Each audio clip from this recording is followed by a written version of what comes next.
Hi guys, it's Tanya and it's Talk About It Tuesday. So today what I'd like to share with you is just my thoughts on imposter syndrome. And one of the things that I have learned about imposter syndrome is that it affects those people kind of like myself that are overachievers and who have high expectations for ourselves.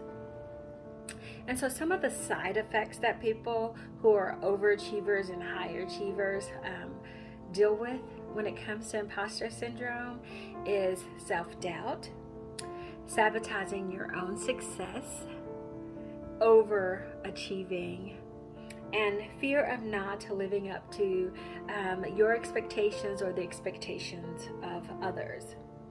So what is imposter syndrome? Imposter syndrome is when someone doubts their skills, talents, or accomplishments and has a persistent internalized fear of being exposed as a fraud. It's almost as if you don't validate or value or believe your talents and abilities. And imposter syndrome can affect anyone, regardless of their job, their social status. But most often you find that those who are high achieving really recognize and feel the effects of imposter syndrome because they do not really recognize the quality and attributes that they have as really being quality attributes. They typically think that they're faking it until they make it. So what do you do? What do you do when you're like, I think that I am an imposter, my abilities are not what I think they are, and you just kind of have this mental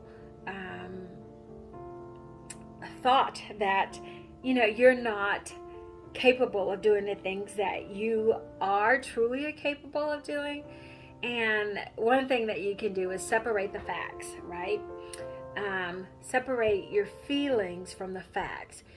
And that means like take your mental thought of negative thoughts about your abilities and focus on the facts. Do you have the skills and abilities to do what you've lined out to do or what you're in fact doing?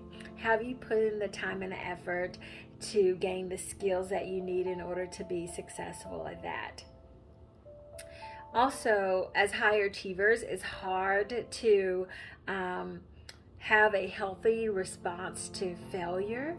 So in order to combat that, I think that we have to change our understanding and responses to failure when things don't go according to how we expected them to go. So developing a mentality that, not that it's okay to fail, but an understanding that success may not be how you initially expected it to be or what you expected it to be, but allowing that grace and that learning curve and allowing yourself to make a mistake. I think that is so crucial, that people who are perfectionists have a hard time acknowledging and accepting errors and or mistakes in themselves, and sometimes especially in other people or from other people. Think about the positive. Like sometimes I know that if I do a recording and I miss a word or I misspeak, that sometimes I just want to delete it and record again. And I'm getting to a point, or I've gotten to the point where I've just allowed myself to have some grace, where I'm like, there will be mistakes and it doesn't have to be perfect. If the essence of the message isn't lost, then I can just roll with it. And that has taken a long time to get to. But that's just me allowing myself some grace and knowing that I can record it 5 times and still it probably won't be perfect because I will nitpick it to death. And so that's one of those things, to allow for mistakes and giving yourself the grace to be able to move forward.